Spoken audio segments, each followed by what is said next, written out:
Bonjour à tous, c'est Thomas Cubel et bienvenue dans ce 25e podcast SEO avec aujourd'hui Benoît Chevillot. Salut Benoît. Salut Thomas, ça va? Alors, bah écoute, ça va bien. Un peu de soleil, il y a eu des orages ces derniers temps et puis voilà, c'est la rentrée. Premier podcast déjà sorti. Et puis avec toi, bah, on va continuer sur la lancée de sortir un peu du SEO parce que j'essaye d'être un peu plus large Mhm. en 2016-2017. Alors, du coup, pour ceux qui ne te connaissent pas, qui es-tu? Que fais-tu dans ta vie? Alors, je suis Benoît Cheliot, je suis gérant de la société Divio SEO à Dijon, que j'ai créée il y a maintenant 4 ans et demi déjà, qui était à l'origine spécialisée, comme son nom l'indique, dans le SEO. Mais moi, j'ai laissé tomber le SEO opérationnel il y a environ 3 ans maintenant. D'accord. Pour me reconcentrer sur ce que j'aime vraiment dans le web, c'est-à-dire la conception, la création de systèmes, que ce soit des sites web, des applis mobiles, des back-office, des outils SEO, j'en ai fait pas mal pour pas mal de monde, des scrappers, des analyseurs, enfin voilà, tout ce qui est un petit peu technique et qui demande des compétences en programmation et en architecture.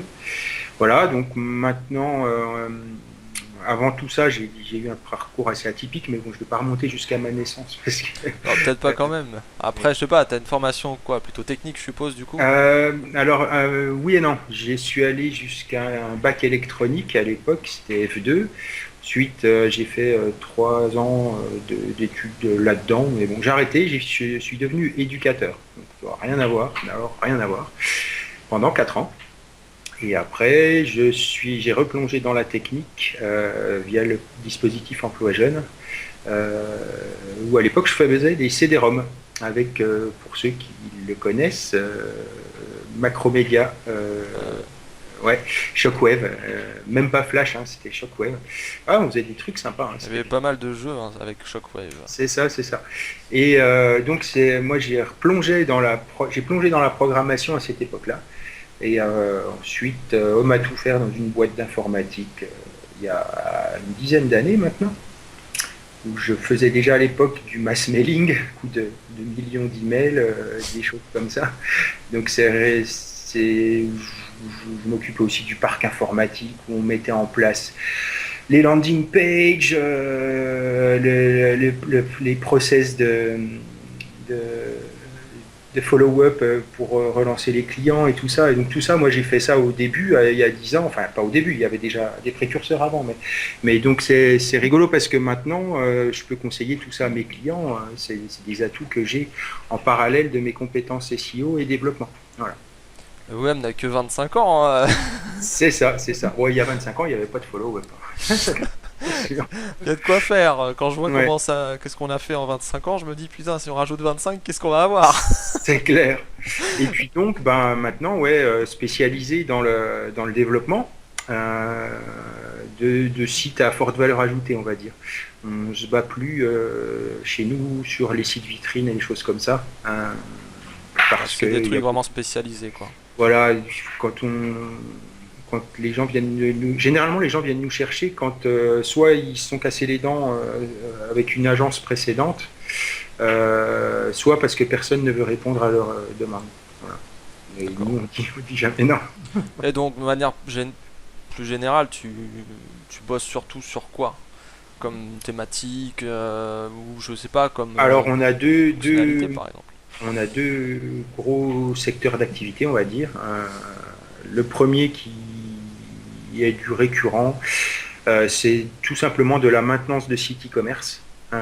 Donc, on accompagne les structures e-commerce qui sont pas toutes petites, mais qui sont pas encore assez grosses pour avoir une équipe technique dédiée, tout simplement. Et nous, on intervient pour customiser des modules pour eux, améliorer les performances avec la mise en place de serveurs Varnish pour, je sais pas si tu connais, Ouais, si. il y a moyen de décupler les capacités d'un e-commerce en restant sur le même hébergement ou alors de descendre sur un hébergement 10 fois moins gros avec les mêmes capacités. Donc ça, généralement, les clients aiment bien parce que ça leur fait gagner de l'argent et ils payent moins d'hébergement tous les mois, ils ont un truc plus stable. Customisation de modules, interfaçage avec des marketplaces un peu exotiques ou débugage tout simplement de modules parce que les équipes qui ont développé les modules n'ont pas les ressources dédiées ou qu'ils n'ont pas trouvé un bug très particulier sur l'environnement du client. Configuration d'envoi d'email sur une nouvelle infrastructure, reprise du projet, ça m'arrive beaucoup. Reprendre des projets de gens qui se sont fait développer un site e-commerce sur mesure, mais la personne ne l'a pas fini et a disparu. D'accord. Tu vois. Et nous, on vient nous chercher, on dit est-ce que vous êtes capable de le reprendre? On analyse. Si on sait qu'on peut le reprendre, on dit oui. On travaille généralement à l'heure sur des problématiques comme ça. Et on termine le travail des autres. Où on l'améliore. C'est assez drôle ça. C'est assez drôle et j'appelle ça pompier. Mais c'est un peu ça. Hein. Mais on fait ça, ouais. On fait ça. Pas sur toutes les technos, hein, on fait ça en PHP, en JavaScript, et éventuellement en Ruby. Mais on le fait. Et les clients sont contents de nous trouver généralement parce que du coup, ils peuvent rentabiliser leur investissement sans avoir à tout refaire depuis le début ou des choses comme ça. Alors justement, toi, tu disais que donc, tu fais de la conception, de la programmation, etc. Tu as des personnes autour de toi qui vont t'aider. Par exemple, je sais pas, quel langage vous traitez, sur quelle plateforme vous travaillez, je sais pas. Alors, comme je te disais, ça c'est l'activité de maintenance, c'est C'est une partie, c'est un secteur c'est une d'activité. partie, ouais, on va dire que c'est environ 40% du chiffre d'affaires. Et on est sur des technologies assez maîtrisées. C'est essentiellement du PHP, du SQL et du HTML avec du JavaScript. Donc, dans mon équipe, on a des personnes qui sont douées là-dedans parce que ça fait des années qu'elles travaillent sur PrestaShop, Drupal ou WooCommerce. Magento, tout ça. Non, Magento, on ne le fait pas. C'est le seul qu'on ne fait pas. Ouais, il est chiant. Hein. Donc nous, on s'est spécialisé pour l'e-commerce sur les solutions sur mesure, comme je te disais. Les gens qui se sont fait faire du sur mesure, on apprend à les connaître et on se les approprie. Sinon, on fait PrestaShop ou commerce Drupal. Voilà. On a de la valeur ajoutée là-dessus parce qu'on a de l'expérience au sein de mes équipes. Et donc, attends, je finis. J'ai 2 salariés qui s'occupent de ça avec moi. Et puis, j'ai, pour des besoins plus spécifiques, par exemple pour du Ruby, des freelances sur qui je m'appuie et avec qui je travaille depuis plusieurs années. Et on a construit une relation de travail de confiance. Quoi. Ouais, c'est cool ça. Ouais. Non, c'est clair que des fois d'externaliser et puis d'avoir des partenaires qui sont toujours à côté, qui font du bon taf, tant travailler avec eux. On leur donne du boulot et puis nous on est content parce qu'on arrive à servir un client ou une problématique et c'est toujours bien, c'est clair. Du coup, tu parlais de WooCommerce, Drupal, tout ça, PrestaShop. Alors, j'aimerais bien ton avis du coup sur. C'était pas prévu dans le podcast, mais qu'est-ce que tu penses de WooCommerce? Qu'est-ce que tu penses de PrestaShop et de Drupal? Alors, ils ont tous leurs points forts et leurs points faibles. Ah, hein, ça c'est sûr, dans n'importe quel système. Voilà. Je vais commencer par Drupal. Drupal, c'est quelque chose de déroutant à prendre en main quand on n'en a jamais fait, parce que c'est très spécial. Mais par contre, c'est super puissant. De base, dans Drupal, il y a un système de gestion des droits et d'événements qui permet de faire à peu près tout ce que tu peux imaginer. C'est-à-dire que tu peux gérer les droits au niveau de l'affichage d'un bouton nativement dans Drupal, au niveau d'un. Ah oui, c'est vraiment très précis, quoi. Ouais. De la même manière, dans Drupal, avec le système d'événements, tu peux imaginer de brancher Mandrill dessus via de la config. Hein. Je te parle que de la config back-office. Alors c'est touchy. Hein. Dire quand le gars il survole tel select box, il reçoit un mail. Ah oui. Tu peux aller jusque là avec Drupal. C'est fait pour faire des usines à gaz. Hein. C'est pas pour rien qu'il y a 30% des boîtes du CAC 40 qui l'utilisent. C'est pas uniquement pour ses réputations de solidité et de sécurité, mais c'est surtout pour ses capacités de droit et de customisation. Mais par contre, ça c'est touchy. On peut pas dire. Ah bah Drupal, moi j'ai essayé de le prendre en main à un moment. À un moment où je voulais faire le développeur et finalement je l'ai pas fait. Ouais.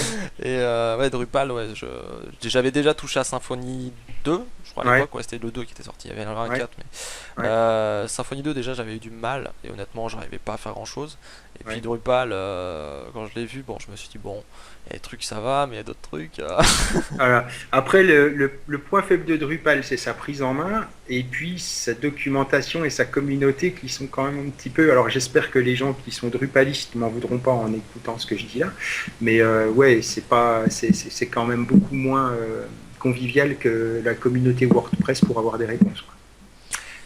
C'est Euh, plus petit aussi, je pense. c'est plus petit, mais c'est surtout beaucoup plus, comment dire, la, la culture des Drupalistes, j'ai l'impression, moi, parce que je ne me suis pas impliqué dans la communauté, alors je ne veux pas casser du sucre sur le dos, c'est pas ce que je fais parce que je suis utilisateur Drupal et j'aime beaucoup, c'est que c'est un peu austère, c'est une culture développeur pur, tu vois ce que je veux dire, Ouais, je vois. Bah, voilà, c'est un peu comme Symfony finalement. Parce que c'est ça. Symfony, Voilà. bon, à part Twig, parce que c'est réutilise un peu partout ce truc-là, Ouais, mais ouais. Symfony 2, ouais, moi j'avais eu du mal à trouver des forums, des endroits où se documenter. C'est ça. C'est compliqué. Voilà, en parallèle, alors ensuite WordPress, ben bon, heureusement il est comme le bon vin, WordPress, on va dire qu'avec les années il se bonifie, c'est plutôt encourageant. Il est de plus en plus stable au travers des mises à jour, mais par contre ils ont pris le contre-pied de Drupal qui a voulu tout casser entre le 7 et le 8 pour partir sur quelque chose de neuf, parce que Drupal 8 pour l'instant c'est encore un peu récent, mais dans les années qui viennent je pense que ça va être énorme parce qu'il y aura ils ont tout cassé, ils ont utilisé toutes les nouvelles une bonne manière de faire du développement web. Voilà. Mm. Donc, ça va être quelque chose de gros.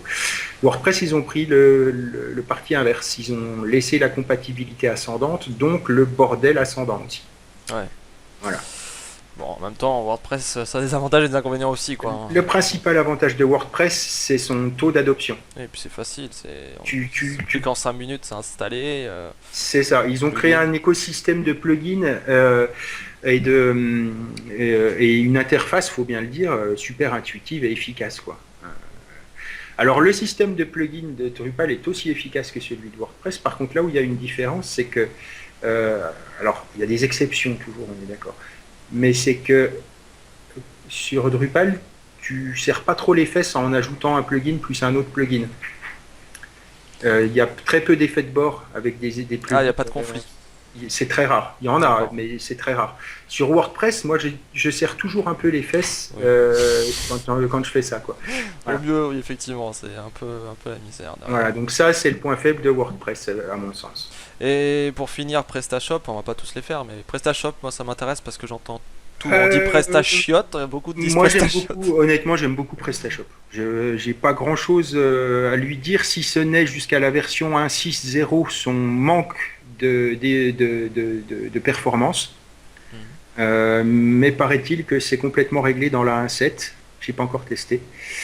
La Euh, dernière version, moi quand je l'ai testé, j'ai trouvé que c'était très différent des autres versions d'avant, là, toutes moches.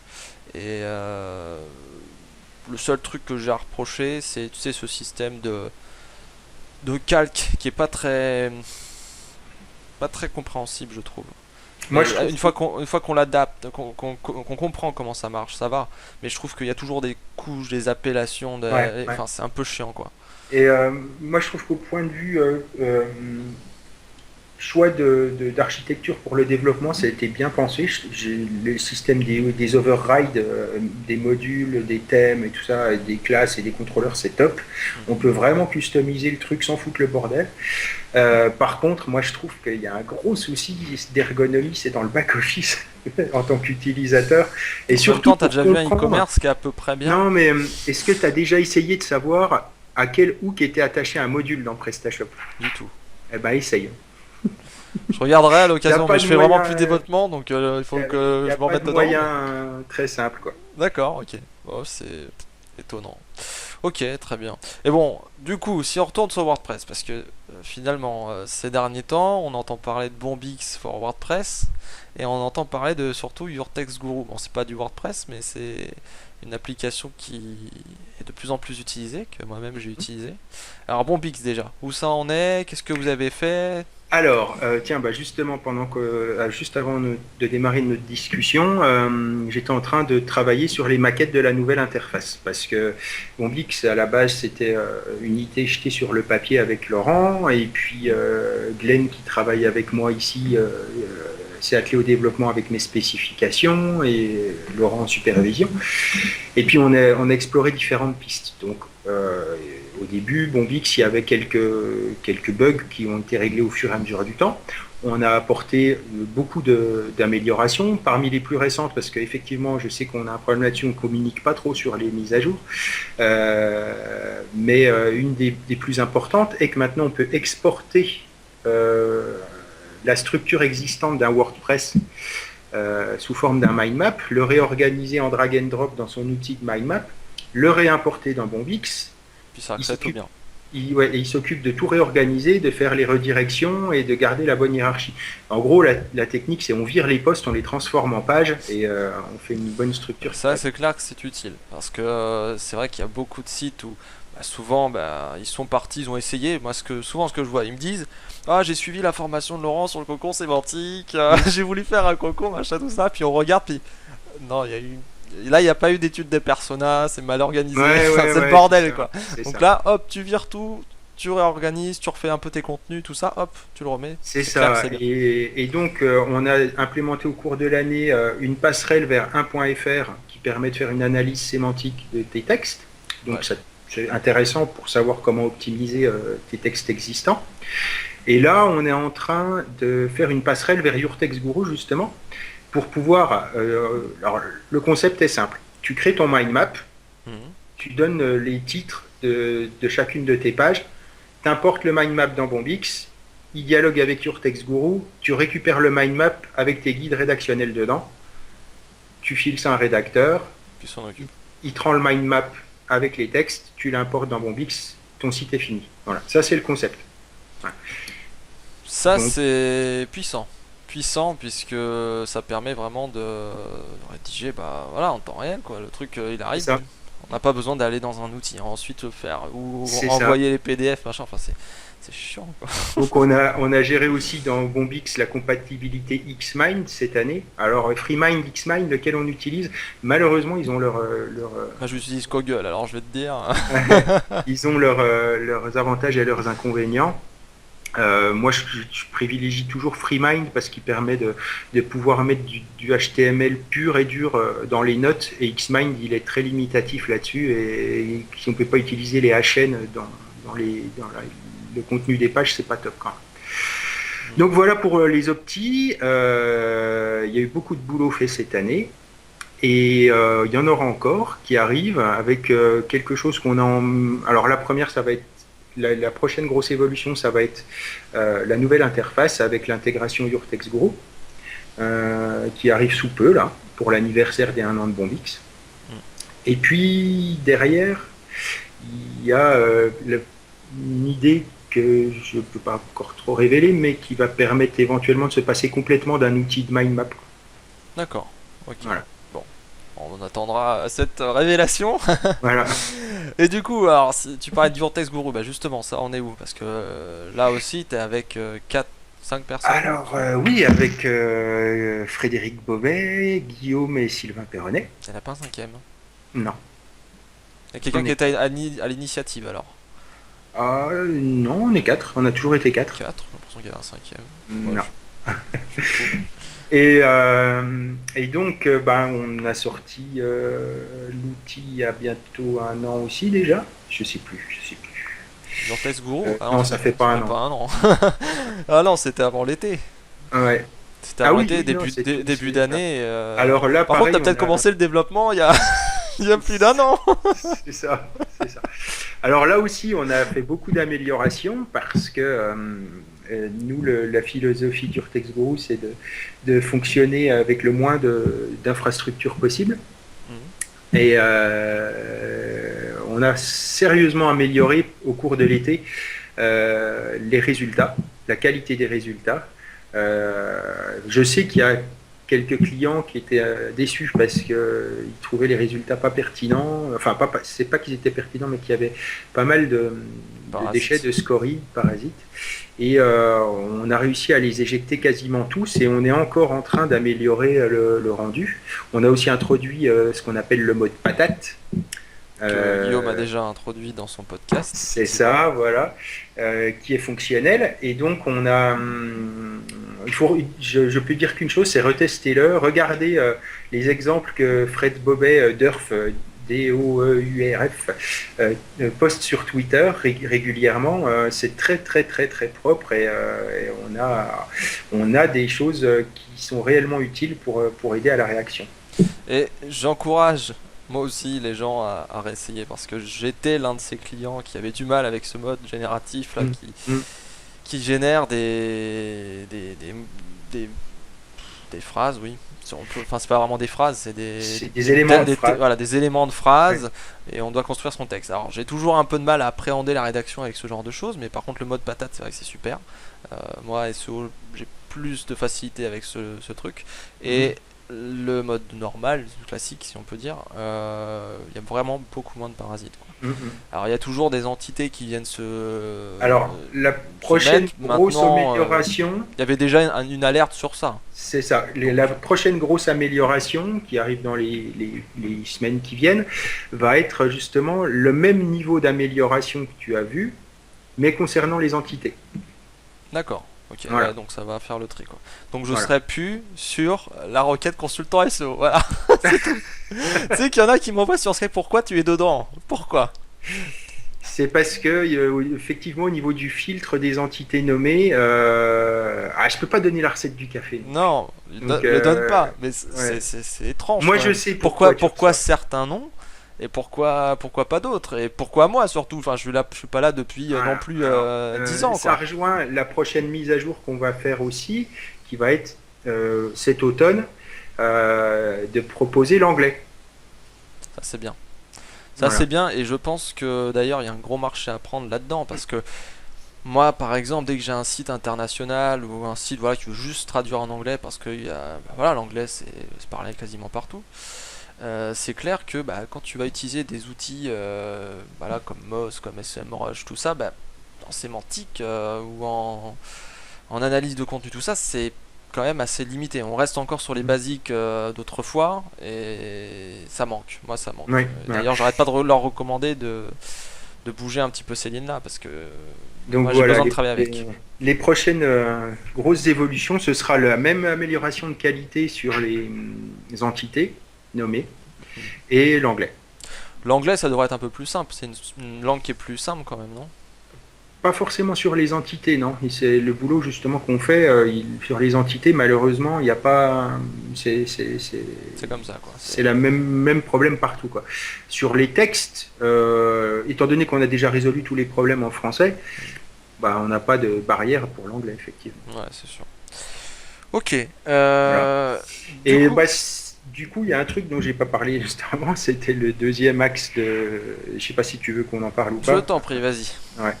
Donc en dehors du volet maintenance, oui, on met en place pour des clients des systèmes complexes, comme je te disais, que ce soit du scrapper, de l'analyseur, des gros dispositifs de monitoring, des back-office reliés à des applications mobiles en temps réel avec des grosses interactions, des échanges de données, etc. etc.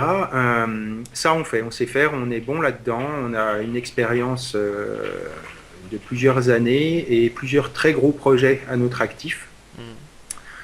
Plusieurs clients start-up, plusieurs clients non start-up, mais avec les reins solides. Et donc, on met beaucoup en œuvre de technologies émergentes, je ne sais pas si on peut les appeler comme ça, mais base de données NoSQL, mise en place et résolution des problématiques de scalabilité, de résistance à la charge, montée, descente, sans que ça coûte cher et que ce soit facile. En haute dispo, par exemple? Ça, c'est de l'hébergement. Non, moi, je te parle de scalabilité. Si, par exemple, tu viens me commander un dispositif de collecte de données avec nettoyage et d'alerte en temps réel sur un téléphone, par exemple, etc.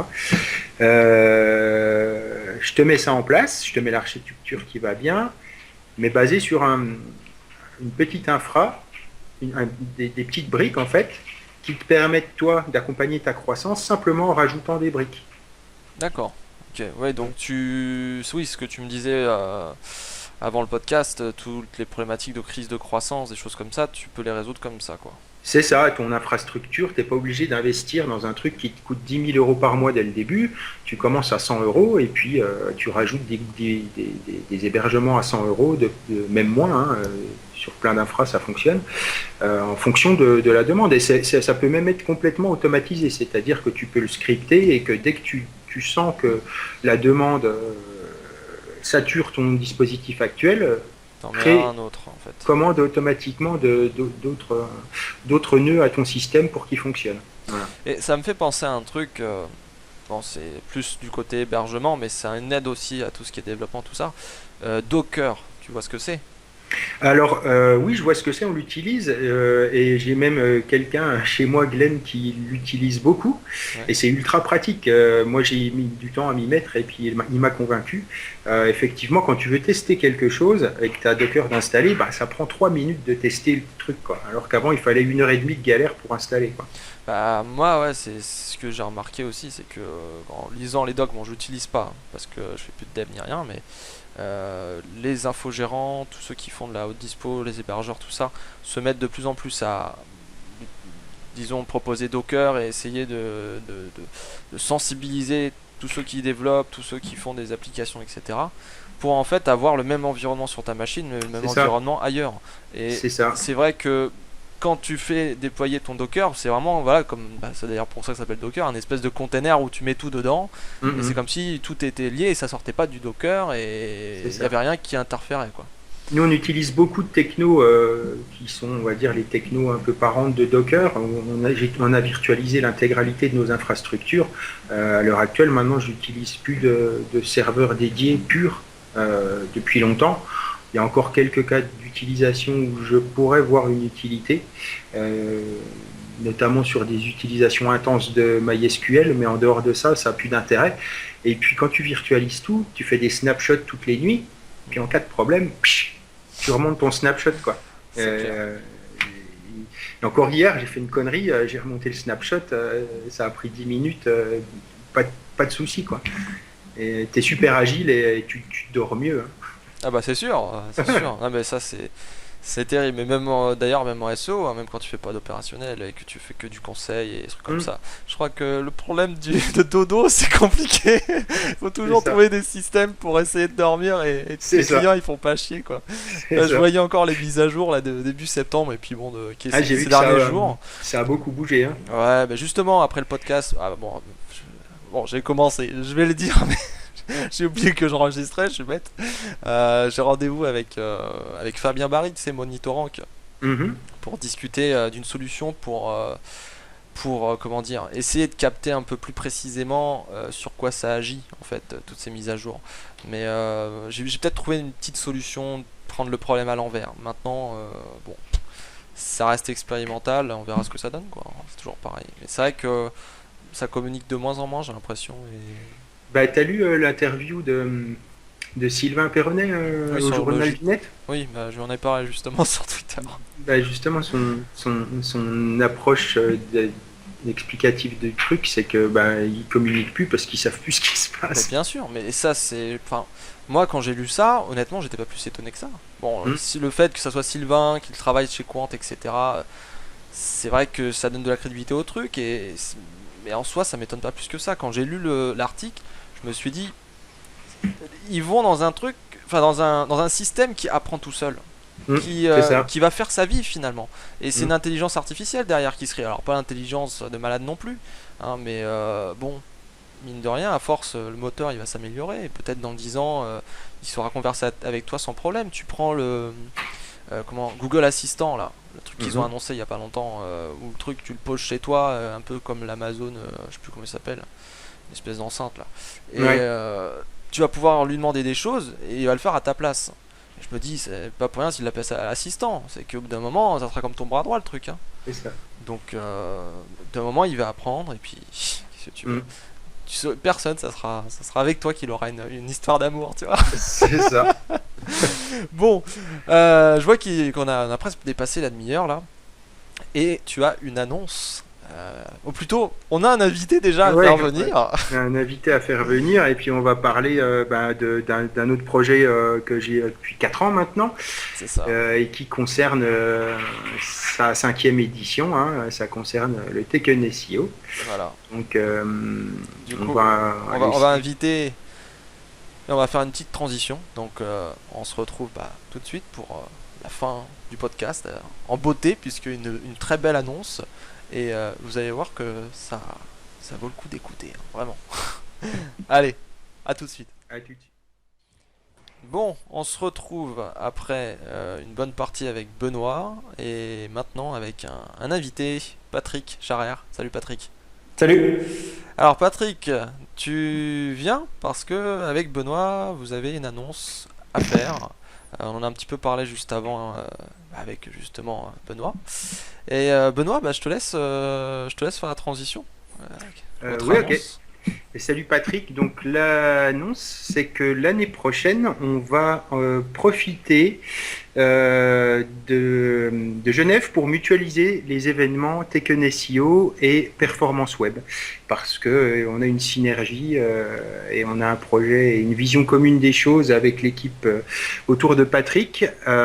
Donc après plusieurs mois de réflexion et de travaux, on a décidé de mettre ça en place à mi-juin l'année prochaine, mais Patrick va nous en dire beaucoup plus maintenant. Alors justement Patrick, rappelle-nous ce que c'est Performance Web et puis bon Benoît ou toi, puisque bon je pense que tu connais le Tech NSO, histoire de rappeler les deux concepts. Qu'est-ce que c'est et en quoi ça va consister l'année prochaine?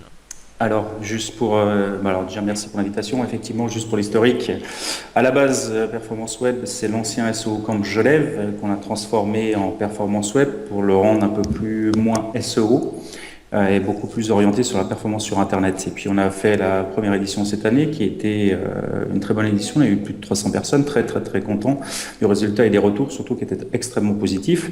Et puis, quand on a questionné en fait les personnes qui étaient venues en disant mais qu'est-ce qu'on peut améliorer réellement, on nous a dit oui, mais on aimerait bien les ateliers, des choses où on va plus loin dans le descriptif, etc.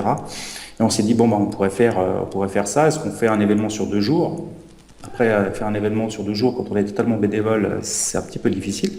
Mais voilà, exactement, on a vraiment hésité. Et puis, on avait déjà discuté avec Benoît. Benoît, Tekken SEO, ça fait des années que j'y vais. Et ça faisait des années, je disais, mais viens faire l'événement à Genève, viens faire l'événement à Genève, viens faire l'événement à Genève, je t'aide, viens les faire. Voilà. J'ai fini par craquer. Et il a craqué. Puis en fait, voilà, on a rediscuté après Performance Web, l'événement sur lequel Benoît est venu. Et puis je lui ai dit, écoute, voilà, nous on a ces demandes-là, je pense que Tekken SEO y répond parfaitement. Pourquoi on ne fait pas les 2 événements au même moment? On mutualise un peu les frais, une partie. Et puis, surtout, on a le même état d'esprit, c'est-à-dire que Benoît et Performance Web, les deux, on fait un événement où on cherche pas à gagner d'argent. C'est-à-dire, nous, c'est vraiment un but non lucratif. On n'est pas payé, on se rétribue pas. Donc, le but étant, c'est que les entrées, les sponsoring payent tous les frais. Et donc, on essaie de faire les tarifs les plus bas. Et puis, on a le même état d'esprit. Donc, à partir de là, il n'y a pas de problème d'argent. Quand il n'y a pas de problème d'argent, on arrive toujours à trouver une solution. Puis, on s'entend super bien. Donc, j'adore le concept de ce que fait Benoît avec Tekken SEO. Je pense que Performance Web, elle est venue, il a aussi beaucoup aimé. On s'est dit, voilà, on va trouver. On fait les 2 événements collés. Ça sera mi-juin. Normalement, je peux déjà le dire maintenant, voilà, on va sortir les dates. En gros, ça sera le 15 et 16 juin 2017. Donc le jeudi, le Tekken SEO et le vendredi, Performance Web. Voilà. Alors, et on est très content de l'annoncer parce que voilà, c'est vraiment quelque chose qui nous tenait à cœur et ça va faire un bel événement global sur le web dans la francophonie, on va dire ça comme ça.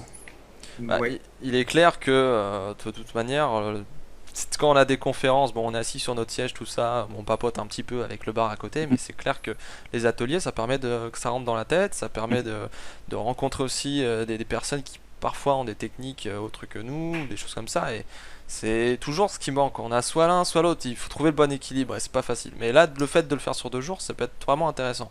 Alors, du coup, je pense qu'il y a une question que peut-être les spectateurs vont se poser, c'est une entrée pour les 2 événements les 2 jours, une entrée pour un jour, une autre pour l'autre jour, ou enfin, On va tout faire. comment ça se passe? Alors, on est en train de pencher là-dessus.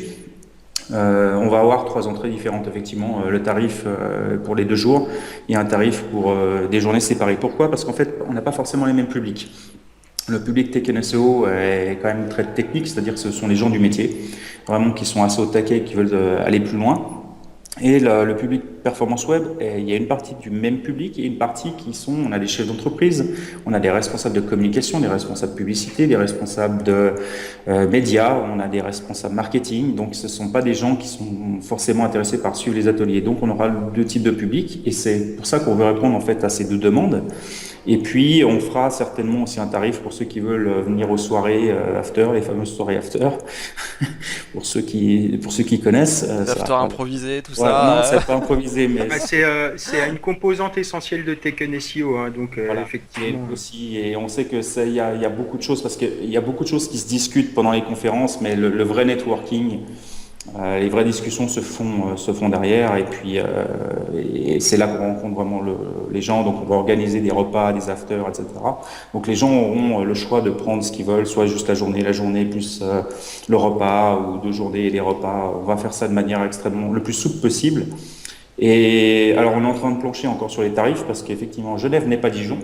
Ah bah ça c'est Malheureusement. sûr. Donc, on a moins de souplesse d'organisation parce que cette année, Benoît nous a fait une spéciale, changer de restaurant en moins de 10 jours, En 4 jours, en 4 jours, trouver un bar le la soir, veille. sortir à partir de minuit. Ça, c'est impossible à Genève. Donc, on va devoir prévoir les choses un peu en amont, mais c'est pas un problème, on a l'habitude, on va s'en charger. Mais voilà, après, on va essayer de faire les tarifs les plus bas possibles parce que on a encore une fois pas que vocation à gagner de l'argent. Et puis bon, on est en train de travailler déjà le sponsoring, nos partenaires, parce que c'est eux vraiment qui vont nous aider à faire tout ça, à mettre tout ça pour que tout le monde se sente à l'aise et que ça soit du win-win autant sur les partenaires que sur les participants, que sur les conférenciers, pour tout le monde, quoi. Mais je pense qu'il y a une bonne attente. On en a parlé un peu à quelques personnes et tout le monde nous a dit que c'était une bonne idée, donc on Oui, espère. Voilà. puis ça permet à ceux qui viennent au Tekken SEO de découvrir Performance Web et inversement. Et inversement, Donc, exactement.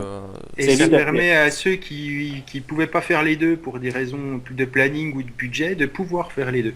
Exactement, quoi. c'est Donc ça, clair. c'est vraiment l'idée. Puis je remets ça parce que pour moi, c'est vraiment le plus important, c'est-à-dire qu'on a la même envie avec Benoît. Voilà, c'est le partage, la diffusion de connaissances. Et vraiment, c'est toujours ce que j'ai aimé dans ces événements. Et bah, dans les nôtres, c'était la même chose. Donc, cette, entre guillemets, partenariat fusion, bah, il répond totalement. Et puis, c'est 2 concepts totalement complémentaires. On se marche pas dessus. Et voilà. Donc, on prend pied. Et puis, ça sera le mois de juin. C'est loin, mais en même temps, c'est, C'est du taf, hein. voilà, c'est du Rien taf. que ma conférence pour que du web, justement, c'est là où on en a parlé. J'ai bien pris, voilà. Bon, j'étais peut-être avec Victor, l'un de ceux qui s'est le plus préparé, mais 6 mois à l'avance, on avait commencé déjà à faire l'ébauche de la conférence, tout ça. Et quand on voit que les conférences, faut quand même les préparer, bah, ça veut dire que les organisateurs doivent être préparés encore avant. Ouais. Donc il faut le prévoir. Mais Alors, je pense que ça a aussi changé parce qu'avant, c'était fait, les événements SEO, c'était fait un peu à la DER. Et à l'époque, il y avait qu'un ou 2 événements. Maintenant, il y en a beaucoup. Et tout le monde sait que bah voilà, maintenant, il faut avoir un bon programme, une bonne organisation. La réputation se défait très vite. Donc, il faut prévoir, il faut anticiper, il faut travailler. C'est tout. tout à Partout. fait. En parlant de conférences, Benoît, bon, toi c'est plutôt des ateliers, mais du coup, bon, même si je suppose que tu n'as pas de planning avec les ateliers précis, qu'est-ce qu'il va y avoir en 2017 pour toi? Dis-nous, Benoît. Après, Alors, Patrick, tu diras pour performance. moi, je peux vous donner un petit peu la thématique que j'aimerais aborder sans aller plus loin, parce que tous les ans, j'essaye d'introduire quelque chose de neuf, ou en tout cas de parler de quelque chose de nouveau. L'année dernière, j'ai voulu parler de user experience, des métiers qui vont autour. C'est bien passé, on a eu des ateliers vraiment excellents. Et cette année, je pense que je vais replonger un peu plus dans la technique quand même, mais toujours connexe au SEO et j'aimerais bien aborder quelque chose qui est de plus en plus important et qui prend de plus en plus de place aux yeux des moteurs de recherche. C'est la performance pure de chargement qui rejoint finalement l'UX aussi et tout ça. Donc, comment améliorer on va dire que le fil rouge, ça va être autour de comment améliorer l'expérience en accélérant les pages, l'affichage, l'optimisation, etc. Oui, donc là, peut-être qu'il y aura une ouverture à présenter ce super nouveau concept qui est la MP, ce truc Exactement, magnifique. Voilà, à expliquer comment faire un site e-commerce en AMP, ça serait super. mais voilà, pourquoi pas, voilà, ça devient de plus en plus Chiant. ouais, voilà, mais donc ça devient de plus en plus technique, ça devient même un métier à part entière, hein. Avant c'était un peu tout le monde et maintenant moi je le vois au jour le jour avec mes clients, hein. C'est beaucoup de travail ça, hein. Ouais, bah, c'est clair, c'est chiant. Maintenant, Et il faut donc faire appel à voilà, tout le fil plein rouge de Tekken SEO, ce sera la performance web. Bah écoute, c'est parfait, ça va en belle transition avec le nom de l'autre le lendemain. On sait pas parler plus que ça en amont. Donc, mais oui, mais on se rejoint, hein. Son événement a toujours été orienté sur la technique qui aide à mieux performer. Donc, à partir de là, que ce soit pour l'emailing, l'UX, le SEO, le SEA, en fait, on est tous là pour faire que ça marche mieux, quoi. Alors justement, toi, avec Performance Web, tu veux t'orienter vers quoi? Moi, je veux essayer d'aborder à peu près toutes les techniques. Alors, C'est large, c'est très large en une journée. Donc, on va avoir du SEO, on aura du SEA, on aura beaucoup de choses. Je vais essayer d'être le plus large possible. Je veux faire un mix d'intervenants comme on l'a fait cette année, c'est-à-dire qui viennent de la région. Alors, quand je dis région, c'est Genève, Vaud, Suisse romande et aussi Ain et Haute-Savoie, c'est-à-dire vraiment la région qui touche Genève, mais à 50-60 km, quoi. Et puis, des intervenants qui viennent d'ailleurs, qu'on n'a pas l'habitude de voir dans notre région, pour faire un mix de tout ça. Alors, j'ai beaucoup de thématiques, j'ai beaucoup d'intervenants. En fait, moi, le problème, c'est pas de faire un événement avec une journée. J'ai un programme, je peux faire une semaine. Le problème, c'est de trier et d'essayer d'avoir les bons intervenants qui viennent de parler des thématiques qui sont dans l'air du temps, qui sont demandées et qui font des bonnes conférences. Donc, non, mais ça, je pense que jusqu'à présent, on a prouvé on a réussi à faire des bons programmes. On va être dans la lignée et on va faire une bonne complémentarité avec ce que Benoît prévoit. Donc, comme ça, ceux qui prendront les 2 jours, ça ne sera pas de redondant, et ceux qui prendront qu'une journée, ils auront un bon programme aussi. C'est vraiment l'objectif, quoi. Ok, super. Bon bah écoutez, on va s'arrêter là. Je vous remercie en tout cas d'être passés tous les deux dans le podcast. Bah, merci à toi pour l'invitation, surtout. Alors du coup, Oui, merci. tekkenseo.com et puis performanceweb.ch Exactement. pour les tickets et puis les programmes et tout ça qui vont arriver dans quelques temps. Exactement. Bah écoutez, à très bientôt les gars. Merci Ciao, beaucoup. merci. Ciao. Ciao.